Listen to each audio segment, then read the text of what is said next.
Hello everyone, welcome back to Path for Cloud. So in today's video, we will gonna discuss the service network and the DNS. In one of the earlier video, we have learned that we have a service type, right? That is different from this service network. Let me just summarize what service type was. We have three types of services in our Kubernetes cluster. The first one is cluster IP, which is inside the cluster, right? Whenever you are exposing your application as a cluster IP service type, that way that your application will be accessible only and only inside the cluster. And we have learned the use case as well, like in multi-tier application, if you don't want to expose your DB server or maybe any other server which is not required to be accessible from the external, right? So it is recommended and it's a good practice that you will expose that particular application as a cluster IP so that it will not be accessible from the outside. We'll have a very good security there. Okay, it is very. The second one we have learned is node port.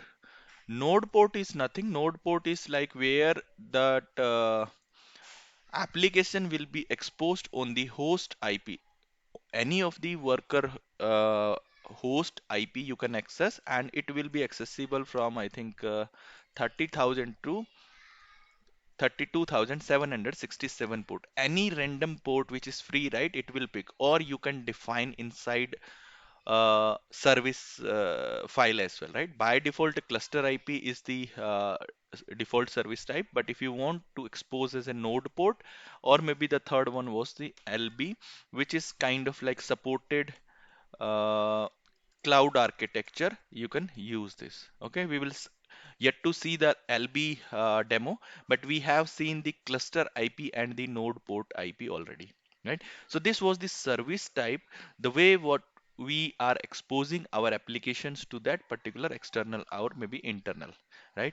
But today we will gonna understand what is service network, right? How that, because what we learned is whenever we are exposing any of the application as a service, right, the service gets an IP, right? And that IP again has some endpoints, and what those endpoints are your ports, right? Those ports will be as an endpoint of this, and whenever your port is getting deleted or created or maybe updated, right, you are adding more replicas or removing those, automatically these endpoints are get added in the service type as an endpoint, right? But the thing is, how we get the service type IP, because what we need to do, we cannot access this, right? We need to, if you want to access that application, you need a service, right? Either you need a service IP or you need a service, right? That we can do.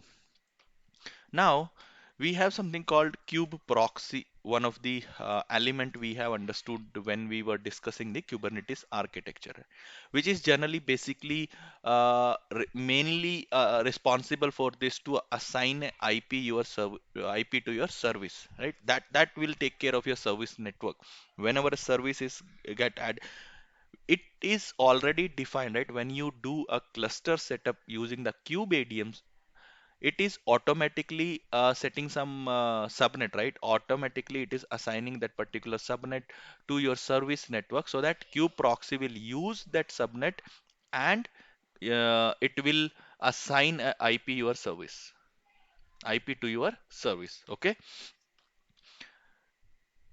because that's what the main is, because the main traffic when we do, right, it will come to IP. Which IP? Service IP. And then it will get forwarded to the port IP. That's what we are discussing. And if you have any of the port for this, then we have the same port for this as well, right? And the service IP, it doesn't matter, which we have already seen as well. Let's say you have a three node cluster, right? It is worker 1, it is worker 2, and it is worker 3. You have an Nginx application running with two replica. Fine. Now you have exposed this Nginx as a node port service type.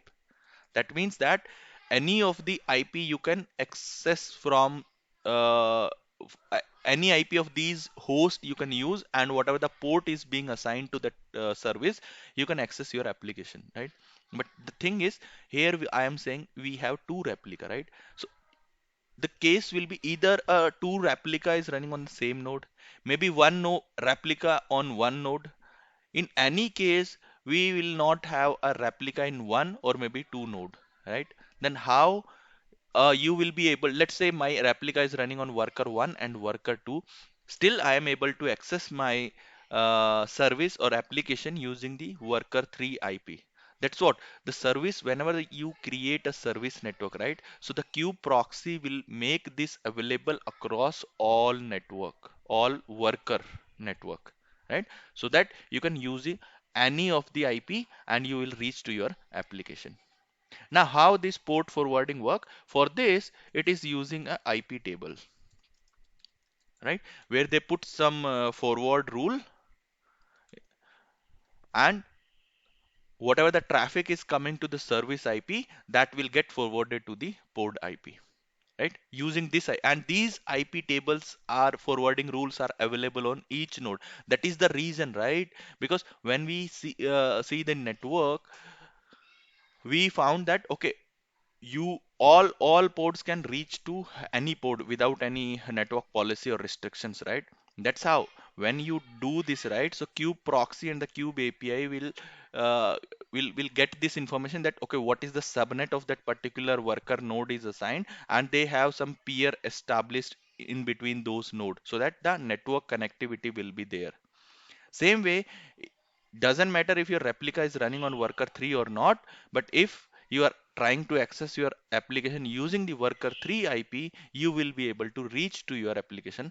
That is the only thing it is doing inside it. All right. Now, let's try to do one demo, and we will try to see that okay, what IP we are getting with this service and how we can expose it. So for that, what I have done is I have created this YAML file. It is service DNS network demo.yaml. Maybe it is not yet pushed because I was working on the Ingress Nginx stuff. I will explain you what is that Ingress controller maybe in next video. But that part I'm not sure whether it is pushed or not. But anyways, I will gonna push definitely, right? So what I'm doing is here, let's see what we are doing in this YAML file, and then we will execute it.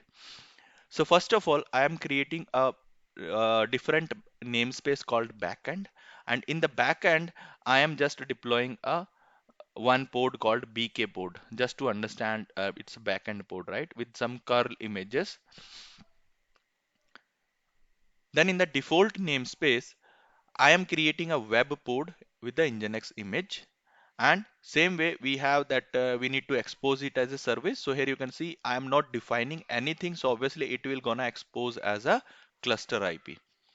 And then in the same default port also I am creating one more port just to test the connectivity, right? So this is what we are trying to do in this. Let me copy. I'm not sure whether I have pasted it or not, but we will just copy.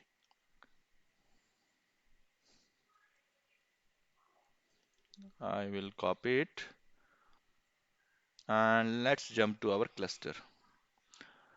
Okay, so our cluster is ready with the two node, and here we have a few things. Okay, anyways, I will gonna create a svc-demo.yaml file, and I will gonna paste the code here.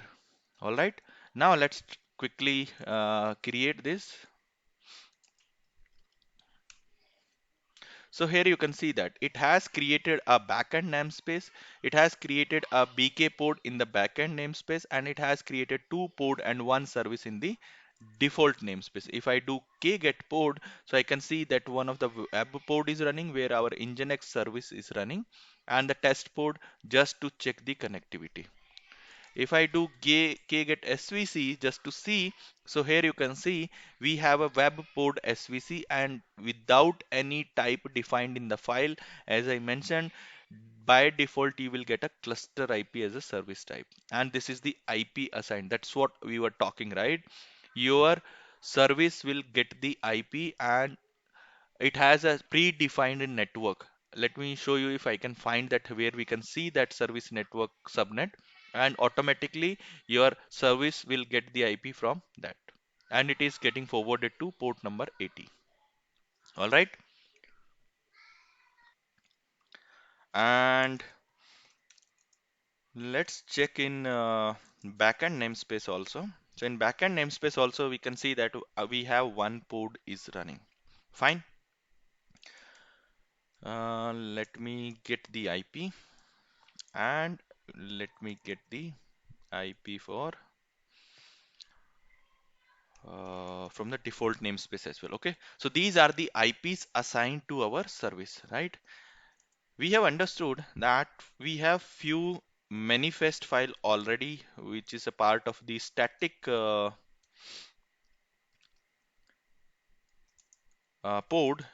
which was used for the KubeADM to build up your cluster, right? Let's say if it is service or something. Yes, you can see that service cluster IP, right? So this is the Kube API server who is responsible to give a defined range of your service cluster IP. You can see this is the range we are getting, right? And the first IP is for the cluster IP for the Kubernetes itself. And the rest, whatever the IP, it will automatically it will guess. You can see that it is not 96002, it is rather a different IP. Why? Because when you do this k get nodes hyphen o wide, maybe here it will not show the network. mm, K get ports hyphen o wide hyphen n. I was just checking if we can get some detail for the subnet defined, because you can see Uh, Kubernetes node 2 is having a different range of IPs for the pod. It is 10.44, right? And for the node 1, it is 10.36. So that's what I was trying to find.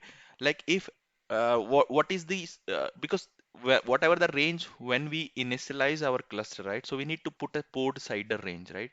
So basis of that particular nodes, whatever the node you have, what Kubernetes will do, it will segregate that CIDR into small subnet, and that subnet will get assigned to particular node, and whatever the object, I mean the pod you are getting deployed on that particular node, that node or pod will get the IP from that node defined subnet, right? So here you can see for the node 2 it is 10.44, whereas for the node 1 it is 10.36, right? I don't remember basically like how we can, but let me try. Logs, describe pod. If I'm just gonna describe this VNet, because here you can see that we have three VNet running, right? This is the network CNI plugin which we are using, and here you can see that it is on master node, it is on node 1, and I just want to describe this. I just want to see what is the container IP name for this, so that we'll see that if any information will get somewhere.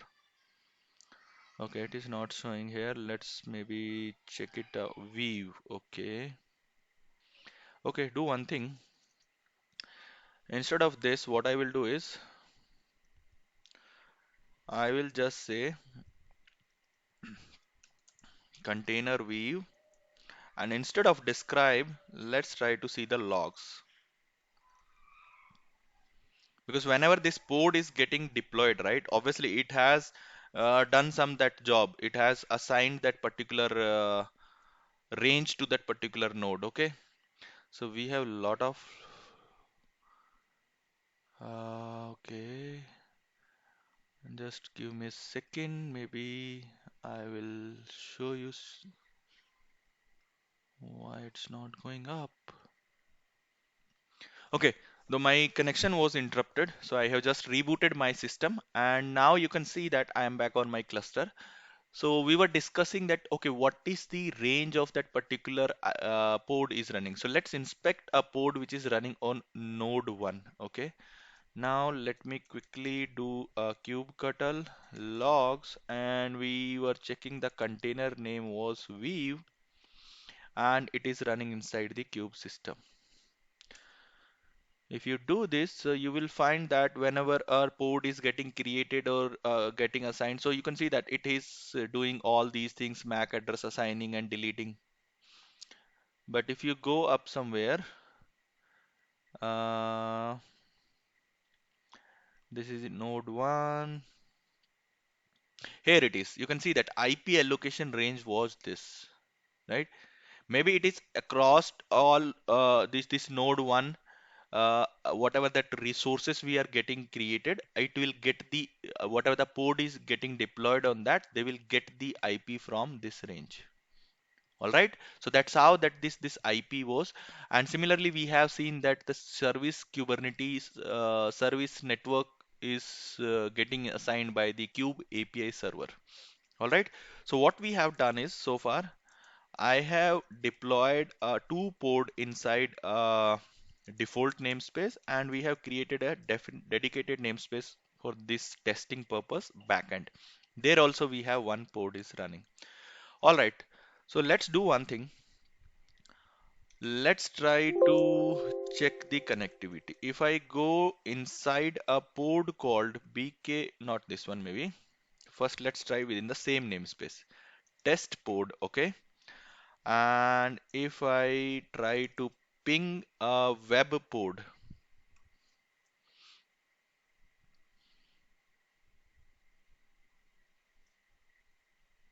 okay, not with the name, maybe IP. Okay, ping command is not there because we have something called curl image, right? But let's try to curl that IP, web pod. So when we are trying to connect, right, so we are getting to welcome to Nginx. That means that we are able to connect with the IP. But this video is dedicated for this service, right? Let's try to do the same thing with the service. Are we able to do that? This is the Kubernetes and this is the web pod SVC, right? And indeed, it is working with the service name as well, right? And whenever we are trying to access it from, let's say if it was node port, so some IP was assigned with some node port, and using that IP, you will be able to do it from the outside as well. We have already done that, right? But the main thing what I was trying to show you is the DNS also we need to understand, like how DNS works in this. Okay. Uh, Yeah, Notepad is also gone, so let me open it again. So here you can see that this is the service network and DNS, right?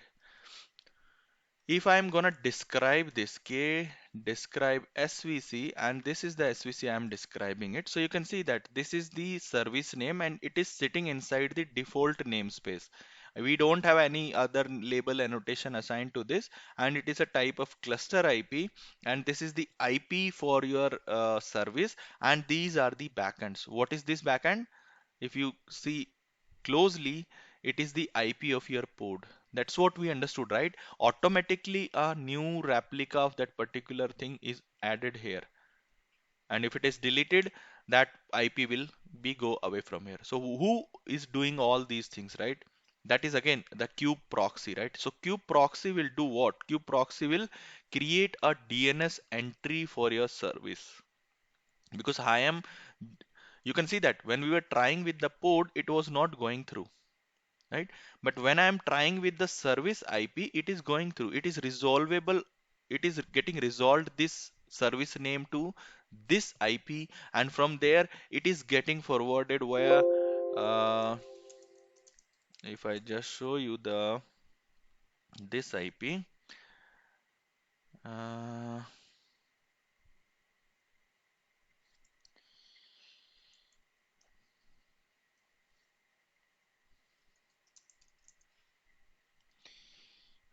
SVC. Okay, why it is not showing? Maybe. Okay, we need to put, I think, type as a NAT. So here you can see, right? If I just remove this and 10.106, so again it is showing the same thing.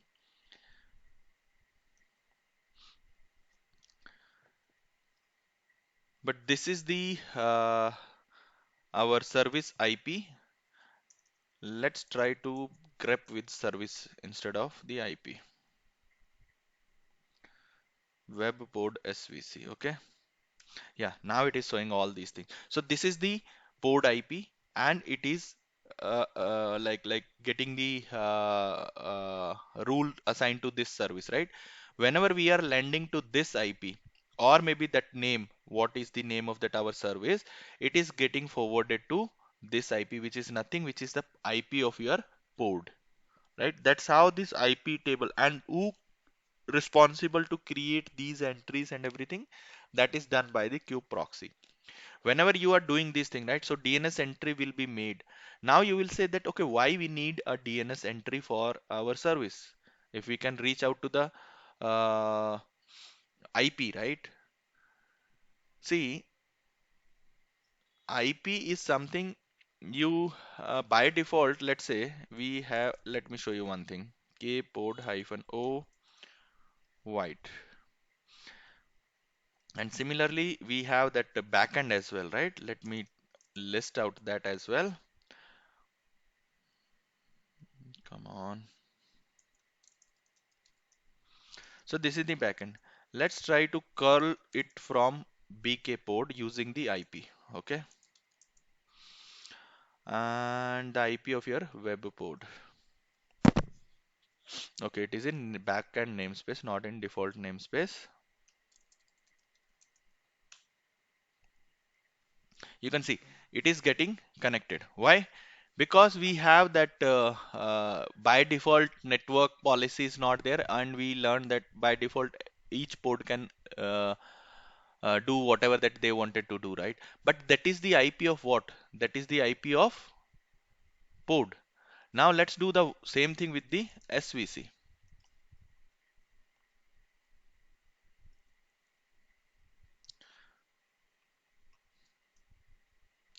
With the service IP also we are able to learn, right?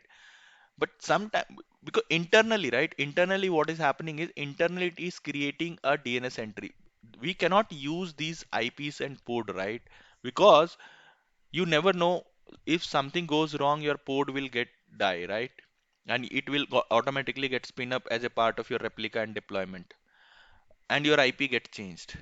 So if you create a service, that new IP will be get added as an endpoint automatically in the service, but that service IP will have maybe a new IP, or maybe new another IP as well, because when you describe, right, you can see that it is showing that IP and IPs. So better way to do it is using a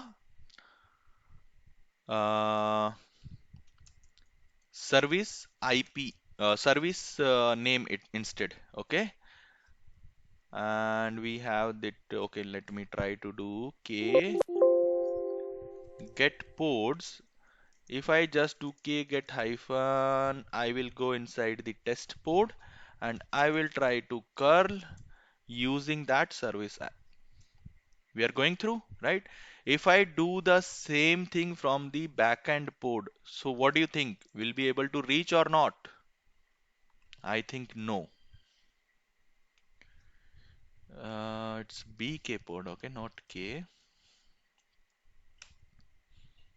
You can see that it is not able to resolve the host. Why? Because when we create a DNS, right? So what is that we are by default it is getting created, how the DNS is created. First, it will give you that service name, whatever that service name you have defined you. Okay. Service name I have defined. Now it will be like added as appended as a namespace name namespace, and then we have one more subdomain called SVC, and then we have that local cluster dot local. I will show you where you can see all these things.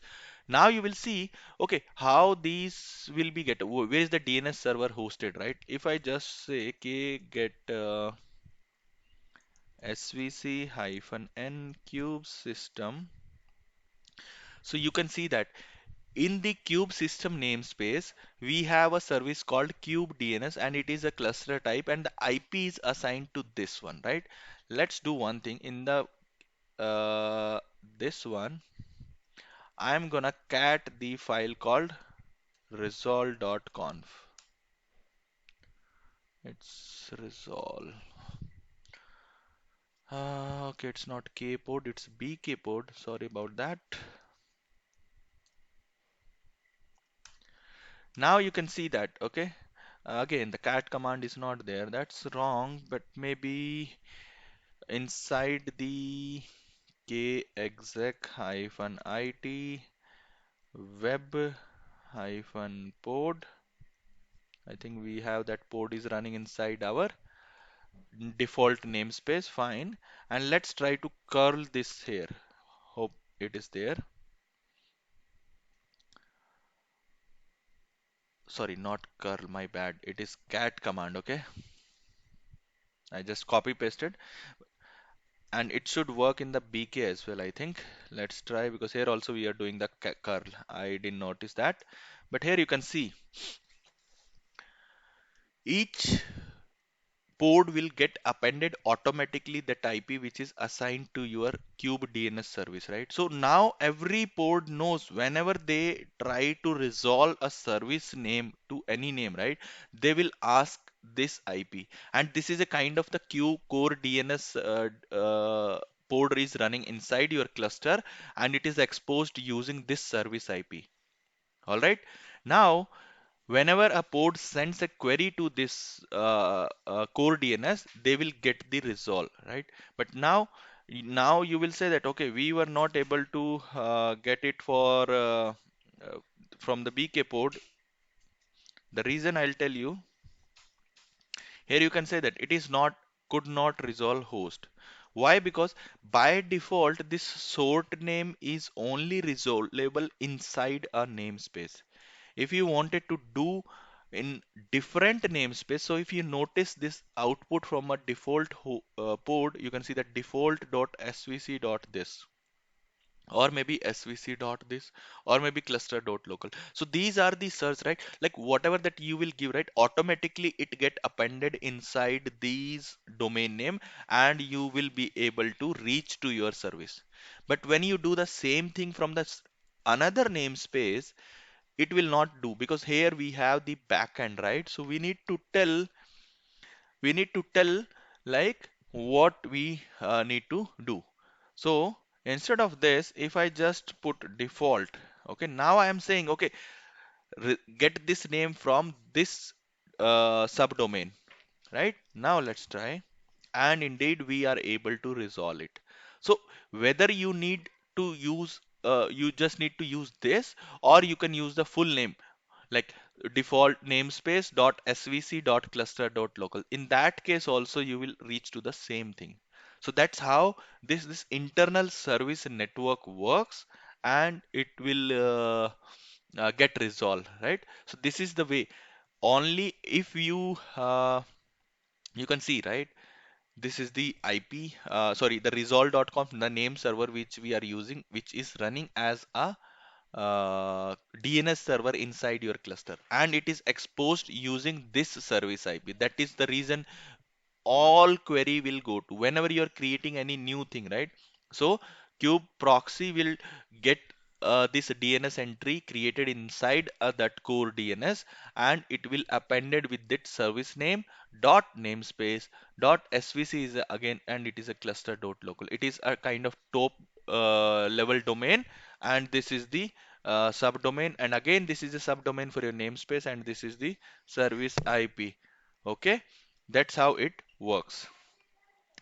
Okay, I hope that was helpful for you, like how this service network works, how a service gets the IP, and when we are trying to do the same thing from a different namespace, why we need to put a dot default, because that is the default namespace inside for that. Because you can see when we were checking the name server for the web pod inside a default namespace, it is a default.svc.